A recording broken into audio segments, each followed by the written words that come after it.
পরিচিত একটা সূরা। সূরাটার অনেকগুলা নাম আছে।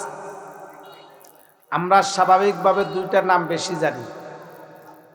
একটা হলো কুল হুয়াল্লাহ সূরা, আর একটা নাম জানি সূরাতুল ইখলাস। কেউ কেউ জানে।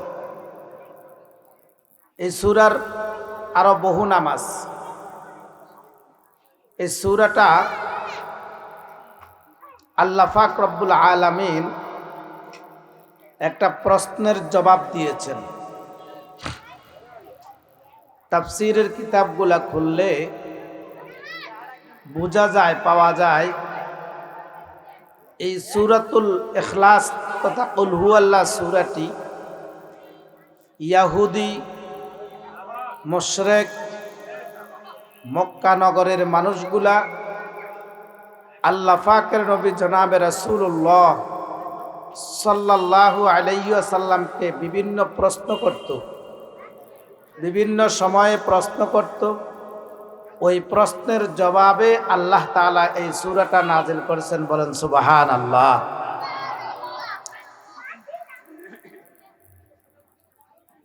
তখনকার আমলে প্রশ্ন করার দুইটা সিস্টেম ছিল।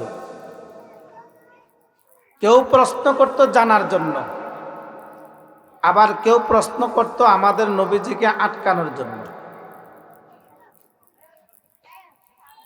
কথাটা কি বুঝাতে পারছি? বর্তমান যুগেও কিছু মানুষ এই দুই ভাগে বিভক্ত। বিভিন্ন সময় অনেক উলামায়ে কেরামের কাছে আইসা এমন এমন প্রশ্ন করে, তার মাকসাদ দুই প্রকার। কিছু মানুষ আছে আলহামদুলিল্লাহ, আল্লাহ পাকের শুকরিয়া, জানার জন্য, হুজুর এই মাসালাটা কেমনে হবে একটু আমাকে বলেন, এই আমলটা কেমনে হবে আমাকে একটু বলেন, আমি একটু আমল করতে চাই। আবার কিছু নিম্নমানের মানুষ আছে, বক্র মেজাজের কিছু মানুষ আছে, সর্বসময় তার দিলের মধ্যে কালি থাকে। সর্বসময় এই লোকগুলো চায় উলামায়ে কেরামের বিপক্ষে লেগে থাকার জন্য। এমন কিছু মানুষ আছে আয়েশা হুজুরদেরকে বিভিন্ন প্রশ্ন করে, উদ্দেশ্য হলো হুজুরদেরকে একটু লজ্জা দেওয়া। এমন কিছু মানুষ আছে না নাই? একটু আওয়াজ দিয়ে বলেন, আছে না নাই? সম্মানিত উপস্থিতি, এখন তো আছে। এই মানুষগুলো এখন না তখনও ছিল। আল্লাহর নবী জনাবে রাসূলুল্লাহ সাল্লাল্লাহু আলাইহি ওয়াসাল্লামকে আয়েশা প্রশ্ন করতেছেন, নবীজি বলেন আল্লাহর ছেলে সন্তান কয়জন? নাউজুবিল্লাহ কয় না। আয়েশা প্রশ্ন করতেছে আল্লাহর ছেলে মেয়ে কয়জন? উদ্দেশ্য কি? নবীজিকে আটকাবে। উদ্দেশ্য কি? নবীজিকে একটা লজ্জা দিবে। তখন তাদের এমন মাকসাদ ছিল, মুশরিকরা, কাফেররা, ইহুদিরা, মক্কার মানুষগুলো আয়েশা নবীজিকে বিভিন্ন প্রশ্ন করত। উদ্দেশ্য, টার্গেট তাদের ছিল যে এমন প্রশ্ন করব যে প্রশ্নের উত্তর যেন না দিতে পারবে তো সে লজ্জা পাবে। চিৎকার দিয়ে বলেন নাউজুবিল্লাহ। আমার বাংলাদেশের এমন কিছু মানুষ আছে, প্রতিটা গ্রামে গ্রামে, মহল্লায় মহল্লায়, প্রতিটা গঞ্জে গঞ্জে, প্রতিটা ইঞ্চি ইঞ্চি এমন কিছু ওই সময়ের মানুষদের মতো নিম্নমানের মানুষ এখনো বাংলার জমিনেও আছে। উলামায়ে কেরামকে আটকানোর জন্য, উলামায়ে কেরামকে বিপদে পড়ানোর জন্য বিভিন্ন সময় বিভিন্ন প্রশ্ন করে, বিভিন্ন উল্টাপাল্টা কথা বলিয়া উলামায়ে কেরামকে প্রশ্নের সম্মুখীন করতে চায়। কথা বলেন ঠিক না বেঠিক? সম্মানিত উপস্থিতি, আমি বলবো এতদিন পর্যন্ত এক লাইনে ছিল, কথা বলতে গেলেই মুখের মধ্যে তালা ছিল। কথা মনে বুঝাতে পারি নাই। কথা বলতে গেলে মুখের মধ্যে কি ছিল? যে কথা বলে তার জন্য আয়নাঘর, যে সঠিক কথা বলতো তার জন্য জেল জুলুম। এখন কি আর সেই সময় আসেনি? কথা কয় না, আসেনি সেই সময়। সুতরাং কেউ যদি নতুন কোনো চিন্তা ফিকির করো, যে আবার কোনোভাবে উলামায়ে কেরাম বিদ্বেষী হতে চাও, খবরদার এখান থেকে শিক্ষা গ্রহণ করো, শিক্ষা নিয়ে নাও। উলামায়ে কেরামের বিদ্বেষ হইয়া কেউ পৃথিবীর বুকে সুন্দরভাবে সুশৃঙ্খলভাবে থাকতে পারে নাই, সামনেও পারবে না। ঠিক না বেঠিক? সম্মানিত উপস্থিতি, আমি একটা কথাই বলতে চাই, আল্লাহ পাকের নবী জনাবে রাসূলুল্লাহ সাল্লাল্লাহু আলাইহি ওয়াসাল্লামের কাছে আয়েশা কাফেররা বলতেছে, নগো নবী, তুমি যেহেতু বলতেছ তুমি আল্লাহর নবী, তো বলো আল্লাহর ছেলে সন্তান কজন, আল্লাহর বোন নাম কি? নাউজুবিল্লাহ কয় না। আচ্ছা বলেন তো দেখি, আমি আপনাদেরকে একটা প্রশ্ন করি, আমাদের নবী হযরত মুহাম্মদ মুস্তাফা সাল্লাল্লাহু আলাইহি ওয়াসাল্লামকে পাঠাইছেন কে? জোরে কয় না কে? আল্লাহর নবীকে আল্লাহ পাঠাইছেন। এখন কোন মানুষ যদি আল্লাহর নবীকে প্রশ্ন করে, লজ্জা দিতে চায়, আল্লাহ বলেন এটা আমার প্রেস্টিজের ব্যাপার, নবীরে যেহেতু আমি পাঠাইছি, আমার নবী লজ্জা পাবে মানে আমি লজ্জা পাবো। ও নবীজি, আপনার ব্যাপারে যদি কোনো কথা বলে সেটার জন্য জবাব দেওয়ার জন্য আমি আল্লাহ প্রস্তুত। সুবহানাল্লাহ কোন। আর আমি আল্লাহর ব্যাপারে যদি কেউ কোনো প্রশ্ন করে সেটার জন্য আপনি নবীর জবাব দিবেন। কেমনে? পুরা কোরআন মাজিদটা খুললেই, তাফসীরগুলা দেখলেই বোঝা যায়, যেখানে আল্লাহর ব্যাপারে প্রশ্ন করে সেখানে আল্লাহ তাআলা নবীজির মাধ্যমে জবাব দেওয়ায়, আর যেখানে নবীর ব্যাপারে প্রশ্ন করে সেখানে সরাসরি আল্লাহ তাআলা জবাব দেয়। সুবহানাল্লাহ, সুবহান।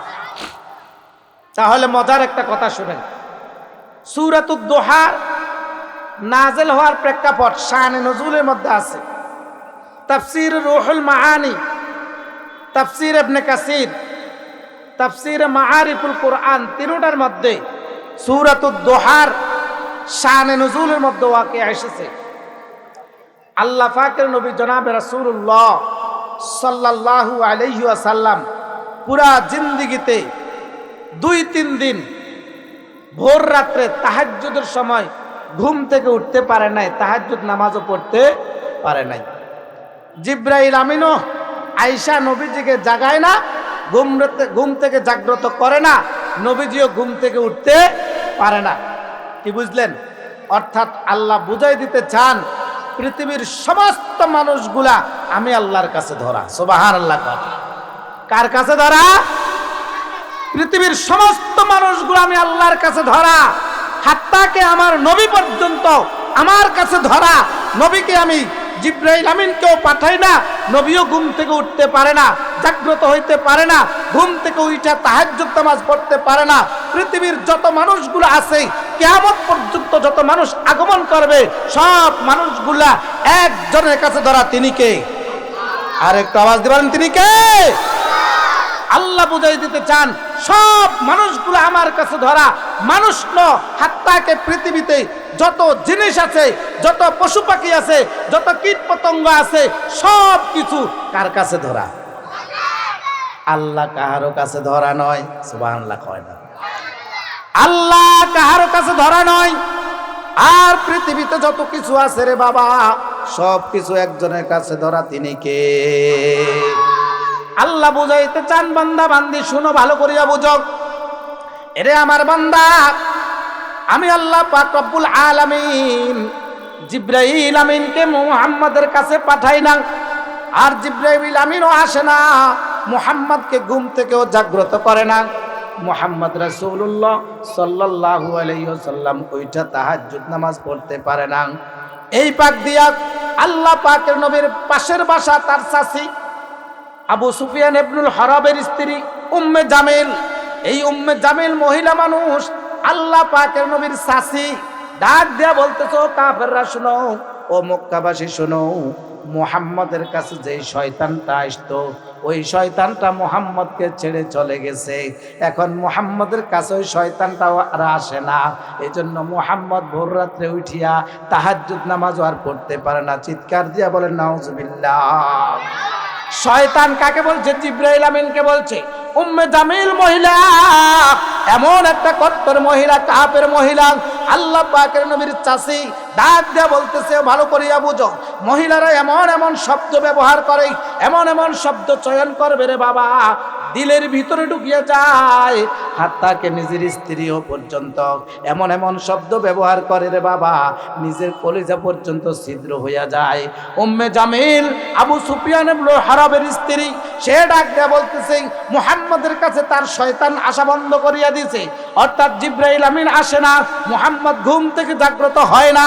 আল্লাহু আকবার, শয়তান যেটা ছিল সেইটা তাকে ছাড়িয়া চলিয়া গেছে। আল্লাহ পাক রব্বুল আলামিনের নবীর ব্যাপারে যখন প্রশ্ন উঠলো, আল্লাহর বসে থাকতে পারে নাই। আল্লাহ পাক রব্বুল আলামিন সূরাতুদ দুহা নাযিল করে বদলে দিলেন, ও নবীজি আপনি বিচলিত হবেন না, আপনি টেনশন বোধ করবেন না। আপনার কাছে আমি জিবরাইল আমিনকে কয়েকদিনের জন্য পাঠাই নাই, তারা মনে করছে আপনার উপর আমি অসন্তুষ্ট হইয়া গেছি। না না, ওয়াদ-দুহা ওয়াল-লাইলি ইযা সাজা মা ওয়াদ্দাআকা রাব্বুকা ওয়া মা ক্বালা ওয়ালাল আখিরাতু খায়রুল লাকা মিনাল উলা ওয়ালা সাওফা ইউতিকা। আল্লাহ পাক রব্বুল আলামিন এই সূরাটা নাজিল করে বুঝাই দিলেন, ও নবীজি আপনার উপর আমি অসন্তুষ্ট নয়। আপনার কাছে কিছুক্ষণ পরে জিবরাইল আমিন আইসা এই সূরাটা যখন নিয়ে আসছেন, ও দোস্ত আমি যেই কথাটা বুঝাইতে চাচ্ছিলাম, নবীর ব্যাপারে যখন প্রশ্ন করলো জবাব দিছেন কে? জোরে কর না, কে জবাব দিছেন? আল্লাহ জবাব দিয়ে দিছেন। এবার আল্লাহর ব্যাপারে যখন প্রশ্ন উঠছে, আল্লাহ বলেন নবীজি আমি আর প্রশ্নের জবাব দিব না, আমার পক্ষ হইয়া আপনি জবাব দেন। সুবহানাল্লাহ। কেমনে? আয়েশা বলতেছে আল্লাহ তাআলার ছেলে আছে। নাউজুবিল্লাহ কয় না? বলেন তো আল্লাহ তাআলার ছেলে আছেন, মেয়ে আছেন? কোথায় আছে? তারা বলছে এই কথাটা। আল্লাহু আকবার। সূরাতুত তাওবা 30 নম্বর আয়াত। আল্লাহ পাক রব্বুল আলামিনের কোরআনে মাজিদের মধ্যে আল্লাহ তাআলা বলতেছেন, ওয়াকালাতুল ইয়াহুদু উযাইরুন ইবনুল্লাহ ওয়াকালাতিন নাসারা আল মাসীহ ইবনুল্লাহ। ইহুদিরা বলে উযাইর আলাইহিস সালাতু ওয়াস সালাম আল্লাহর ছেলে। নাউজুবিল্লাহ কন্না। আর নাসারারা বলতে আছে, খ্রিস্টানরা বলতে আছে যে ঈসা আলাইহিস সালাতু ওয়াস সালাম আল্লাহর ছেলে। আবার কেউ কেউ বলতে আছে আল মালাইকাতু বানাতুল্লাহ, ফেরেশতারা যারা আছে এরা আল্লাহর মেয়ে। নাউজুবিল্লাহ কয় না?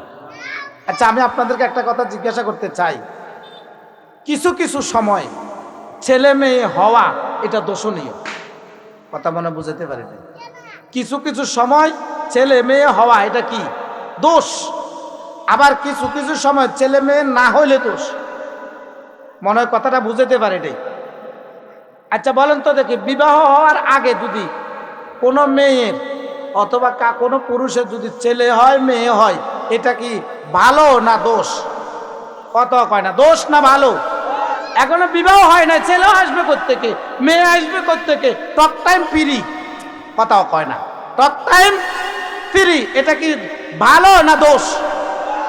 আবার বিবাহ হয়েছে 4-5 বছর শেষ হয়ে যাইতে আছে, কোনো ছেলে সন্তান নাই, মেয়েও নাই, ছেলেও নাই, এবার আবার বলা বলি শুরু, কি ব্যাপার, সমস্যাটা কোথায়?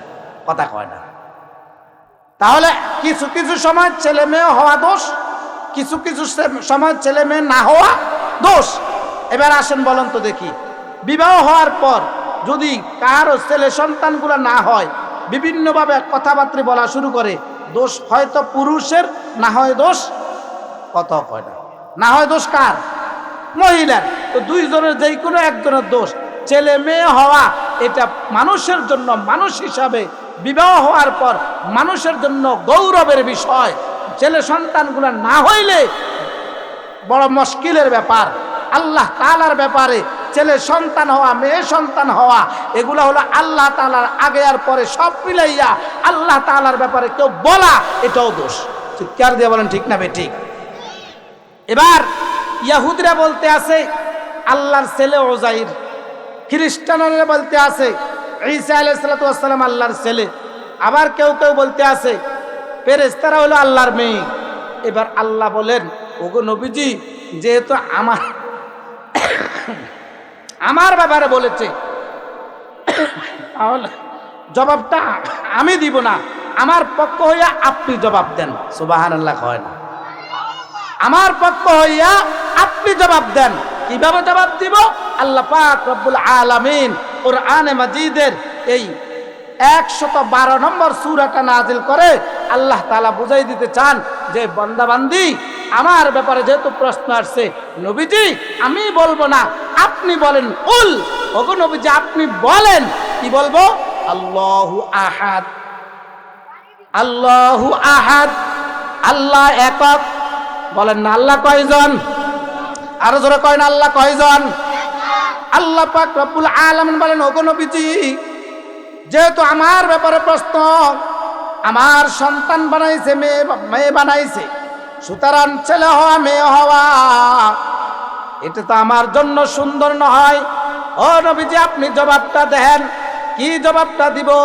নবীজিকে ডাক দেয়া বলতেছে, নবীজি আপনি বলেন। কুল, ওগো নবীজি আপনি বলেন। একটু ভালো করে বুঝবেন, এখানে শব্দটা আমরা এই সূরাটা প্রায় সময় নামাজে পড়ি। বিভিন্ন সময় মুরব্বীরা যারা আছে নামাজে দাঁড়াইলে ছোট সূরা তো এই শেষের 4 সূরা বেশিরভাগই মানুষে পড়ে, কিন্তু পড়তে গেলে কি হয়? কুল হু আল্লাহু আহাদ আল্লাহুস সামাদ, এভাবে পড়ে কি পড়ে না? নামাজের মধ্যে নামাজ ভঙ্গের কারণগুলোর মধ্যে থেকে 1 নাম্বার কারণ হলো নামাজের মধ্যে অশুদ্ধ পড়া, শুদ্ধ করে না পড়া। এখন দেখেন এখানে উল উল পেশ লামে যজম কুল, কুল অর্থ তুমি বলো, আর আপনি যদি বলেন কুল, কুল অর্থ তুমি খাও। নাউজুবিল্লাহ কয় না? একটু লক্ষ্য করছেন নি? কুল অর্থ কি? কাব্দি যদি বলেন তখন কুল অর্থ খাও, আর কুল অর্থ তুমি বলো। এখন আমি এখানে হলো আল্লাহ তাআলা বলতেছেন নবীজি তুমি বলো, আর আমি যদি বলি কুল, ও তার মানে নবীজি তুমি খাও। অর্থ বেশ কম হবে কি হবে না? এজন্য সম্মানিত উপস্থিতি শব্দটা খেয়াল করে পড়বেন। কুল হু আল্লাহু আহাদ, ওগো নবীজি আপনি বলেন আল্লাহু আহাদ, আল্লাহ কয়জন? জোরে কোন আল্লাহ কয়জন? আল্লাহ একজন। কই পাইছেন হুজুর আল্লাহ একজন? কেমনে বুঝাইতাম ভাবা ভালো করিয়া বুঝেন। আল্লাহ পাক রব্বুল আলামিন এক আয়াতের তাফসীর আরেকটা আয়াত দিয়া চমৎকার করে বুঝান। এ পৃথিবীর মানুষগুলা ভালো করিয়া বুঝো, আল্লাহ অন্য আরেকটা আয়াত দিয়া বুঝাই দিতে চান। লাউ কানা ফীহিমা আলিয়াতুন ইল্লাল্লাহু লাফাসাদাতা, এই পৃথিবীর মধ্যে যদি আমি আল্লাহ একজন না হইয়া দুইজন হইতো, আমি আল্লাহ একজন না হইয়া যদি আরো কোনো ইলাহ থাকতো, তাহলে লাফাসাদাতা, দুনিয়া ধ্বংস হইয়া যাইতো, দুনিয়া খান খান হইয়া যাইতো, দুনিয়া তছনছ হইয়া যাইতো। এখন আমি আপনাদেরকে প্রশ্ন করতে চাই, দুনিয়া খান খান হয়েছে না ঠিক আছে? যেরকম না দুনিয়া ঠিক আসেনি? তাহলে দুনিয়া যেহেতু ঠিক আছে, আল্লাহ পাক রব্বুল আলামিন বলেন আমি আল্লাহ একজন ছাড়া যদি আরেকজন ইলা থাকতো, আরেকজন খোদা থাকতো, তাহলে দুনিয়ার জায়গা থাকতো না, দুনিয়া ধ্বংস হইয়া যাইতো, খান খান হইয়া যাইতো। ও দোস্ত ভালো করিয়া বোঝার চেষ্টা করেন।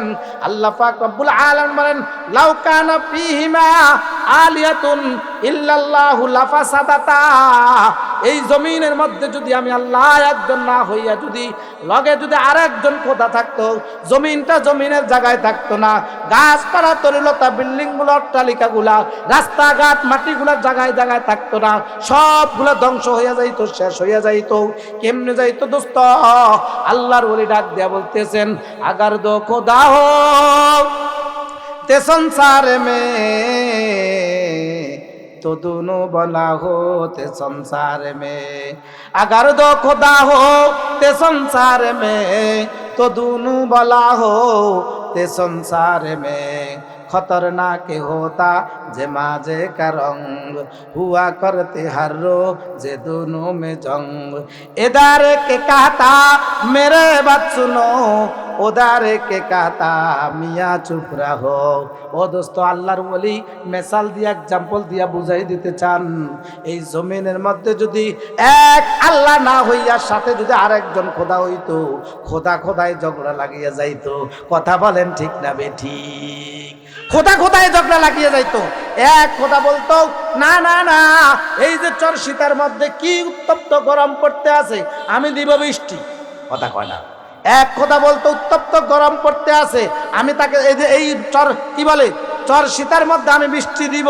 আবার আরেকজন খোদা বলতেন না না, ওই যে ওখানে রওজাতুল কোরআন নামক একটা মাদ্রাসা আছে, ওই মাদ্রাসার মধ্যে মাহফিল চলতে আছে, আমার বান্দারা আল্লাহ তাআলার কোরআনের কথাগুলো শুনতে আছে, নবীজির হাদিসের কথাগুলো শুনতে আছে, আমি বৃষ্টি দিব না। এতে কয় বৃষ্টি দিমু, ওতে কয় বৃষ্টি দিব না। বলেন তো দেখি দোনোজনে ঝগড়া লাগবে কি লাগবে না? আল্লাহ পাক রব্বুল আলামিন বলেন লাউ কানা ফীহিমা আলিহাতুন ইল্লাল্লাহু লাফাসাদাতা, এই জমিনের মধ্যে যদি দুইজন খোদা হতো আল্লাহ ছাড়া, দুইজন খোদা যদি হতো, পৃথিবীর জায়গায় থাকতো না, তছনছ হয়ে যাইতো। সুতরাং আমি আপনাদের কাছে জানতে চাই, পৃথিবী যেহেতু ধ্বংস হয় নাই, পৃথিবী যদি তছনছ হয় নাই, সুতরাং বোঝা গেছে খোদা কয়জন? জোরে কয় না কয়জন? এই কথাটাই আল্লাহ পাক রব্বুল আলামিন এই সূরাতুল ইখলাসের প্রথম আয়াতে বলেন কুল হুয়াল্লাহু আহাদ। ওগো নবীজি আপনি বলেন আল্লাহ একক। আল্লাহ কয়জন? আরো জোরে বলেন আল্লাহ কয়জন? এবার দ্বিতীয় প্রশ্নের জবাব, ওই যে বলছিল আল্লাহর ছেলে আছে মেয়ে আছে, এবার দ্বিতীয় প্রশ্নের জবাব ডাক দিয়ে বলতেছে কুল হুয়াল্লাহু আহাদ আল্লাহুস সামাদ। আল্লাহ বেনায়াস, আল্লাহ কাহারও মুখাপেক্ষী নয়। ও দোস্ত, আমি তো আপনার কাছে মুখাপেক্ষী, আপনি আমার কাছে মুখাপেক্ষী, পৃথিবীর মানুষগুলা একে অপরের কাছে মুখাপেক্ষী। মুখাপেক্ষী ছাড়া একজন, তিনি হলেন আমার আল্লাহ। কে কে কে?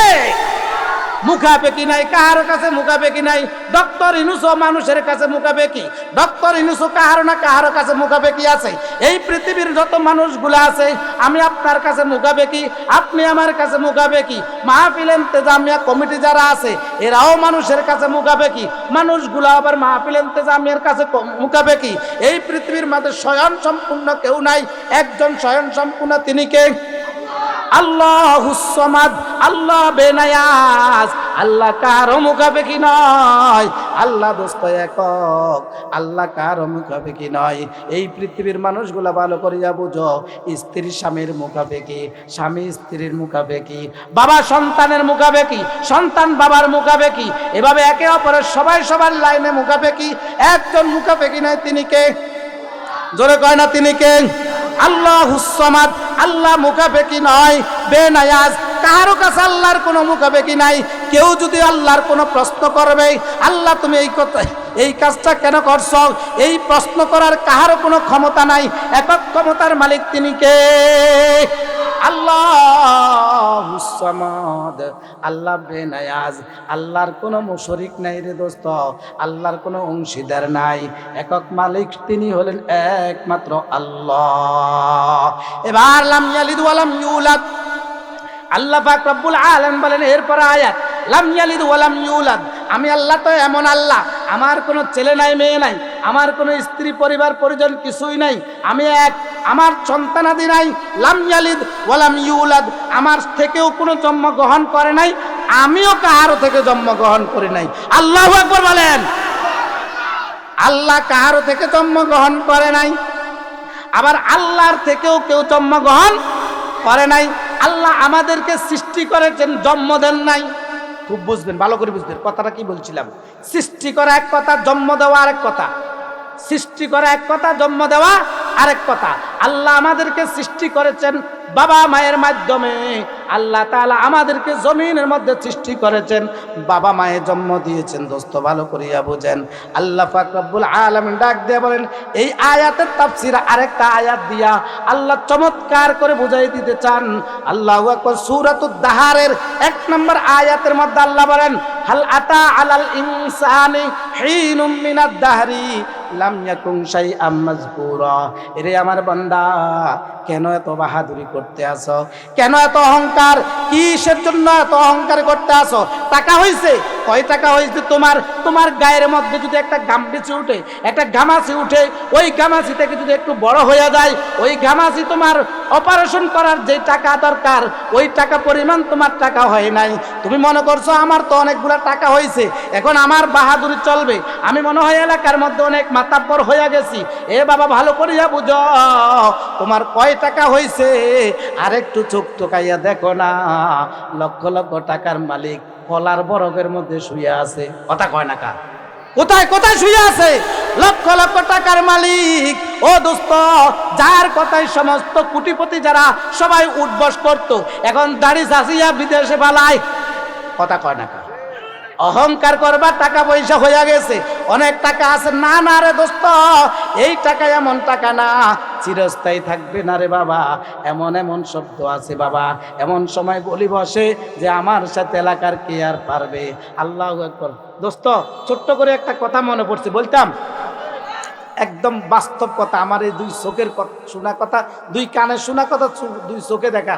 আমরা ছোটবেলায় আমাদের এলাকাতে চলার সময় একসাথে চলাফেরা, আমাদের একটা বেস আছে না, ছাত্র জমানাতে একটা বেস ছিল। ওই বেসের মধ্যে ফারুক নামক দুজন ছিল। কয়জন? তো ফারুক নামক দুজন, এদেরকে আমরা চিনার জন্য সিস্টেম করছি, অজ্ঞ হয়েছে লম্বা বাড়িকে, অজ্ঞ হয়েছে বাড়ি বাড়িকে। কথা মনে বুঝাতে পারি নাই। অজ্ঞ হলো কি ফারুক? লম্বা ফারুক। আর গইল আসলে লম্বা, আঙ্গ তো অনেক লম্বা, আমাদের সাথে অনেক লম্বা। এই জন্য আমরা এদেরকে একে সম্বোধন করে বলতাম লম্বা ফারুক। একদিন মজাক করি, এই ফারুকে ডাক দিয়ে বলতে আছে, তোরা আমারে লম্বা বলতে আসস? আমি জমিদারহাট বাজারে গেছি, সাইদেন মানুষ গা আমার নাকের সামনে আনি হেতের পাশা খাচ্ছে। কথা মনে বুঝাতে পারি নাই। তোরা আমারে কসবে সবার সাথে লম্বা, ওরা আমার সাইতে বড় লম্বা জমিদারহাট বাজারে লোক দেখছি। তাহলে আমি কি বুঝাইতে চাইছিলাম? তুমি মনে করছো তুমি অনেক টাকা পয়সা, না, তোমার চাইতে টাকা পয়সা ওয়ালা জমিন আছে না নাই? তুমি মনে করছো আমার চাইতে জ্ঞানী আর কেউ নাই। ইউ না সমঝো খুদ কো सूरत तेरी मानंद कोई नहीं, तुझसे आला इस जहां में हुस्न सूरत कम नहीं। তুমি মনে করছো আমার চাইতে সুন্দর মনে আর কেউ নাই। ও পর্দার মা, ভালো করিয়া বুঝো, মনে করছো তোমার চাইতে সুন্দরী আর কেউ নাই। এই সুন্দরীর বাহাদুরির কারণে তুমি অপকর্ম করতে লিপ্ত হইতে তোমার দ্বিধাবোধ করো না। খবরদার মনে রাখিও, তোমার চাইতে সুন্দরী আমার আল্লাহ বানাইছে কি বানায় নাই?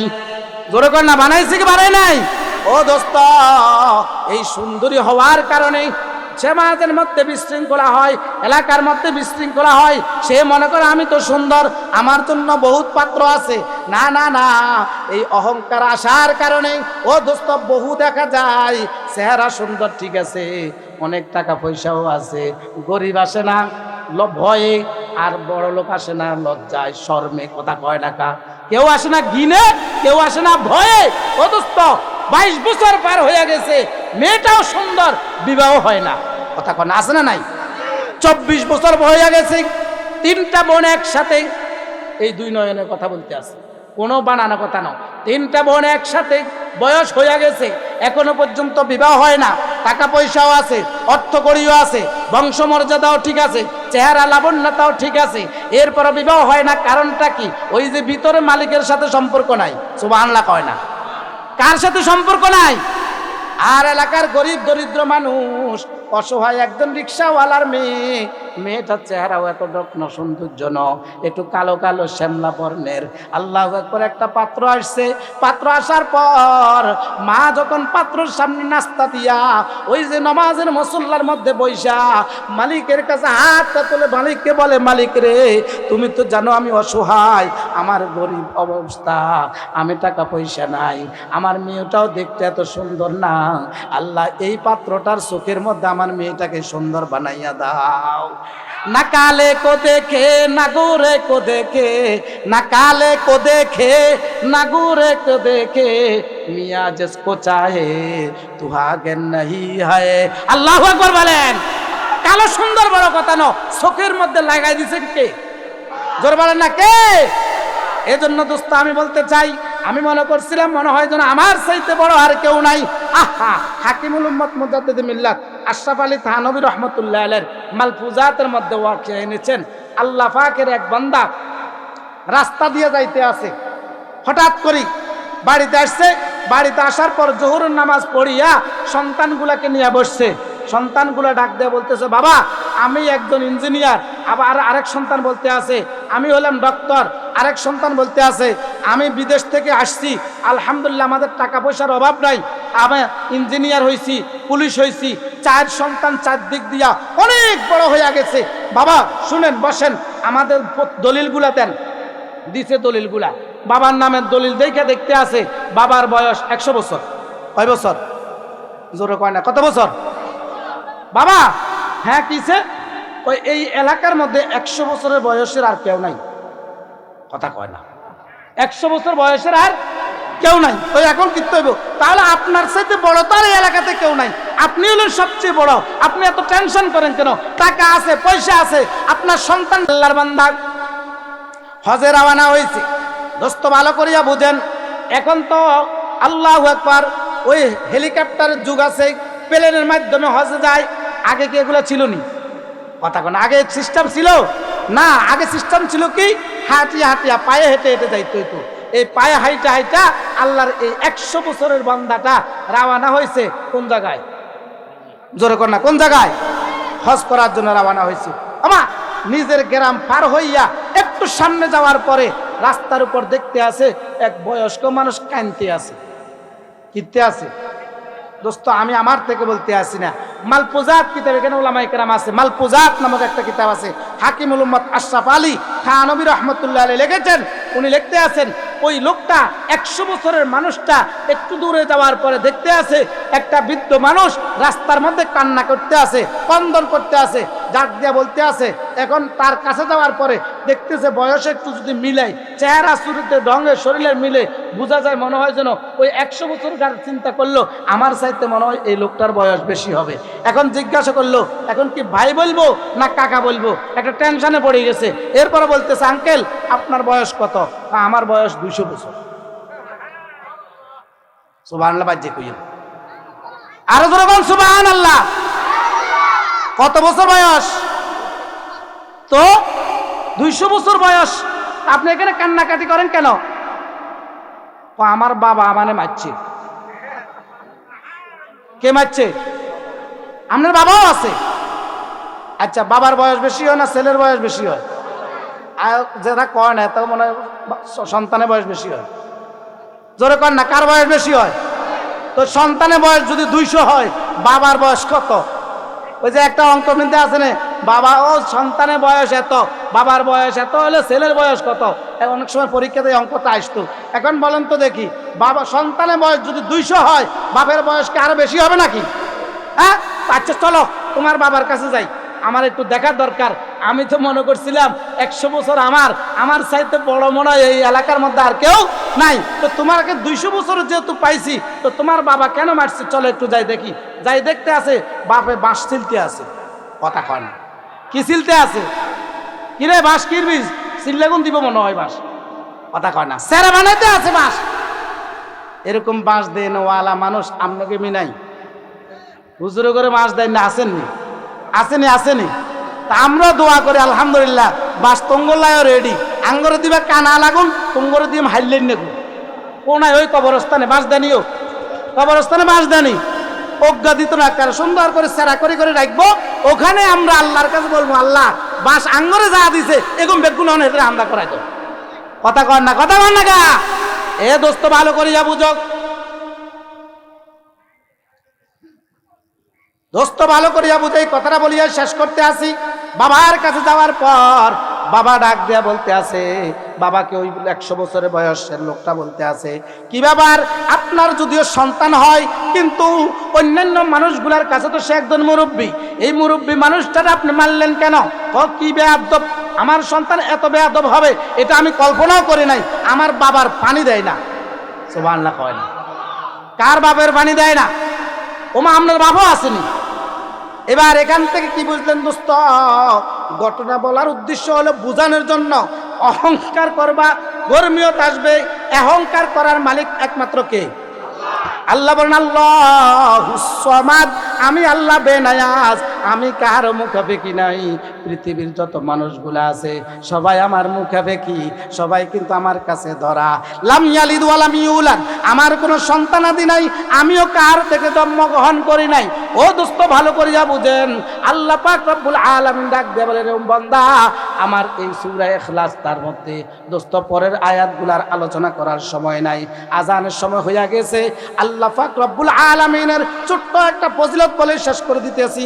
সূরাতুল ইখলাস এমন একটা সূরা, এই সূরার নাম শব্দটা যেটা ইখলাস শব্দটা, পুরা সূরার মধ্যে কোনো আন্দি এই শব্দটা নাই।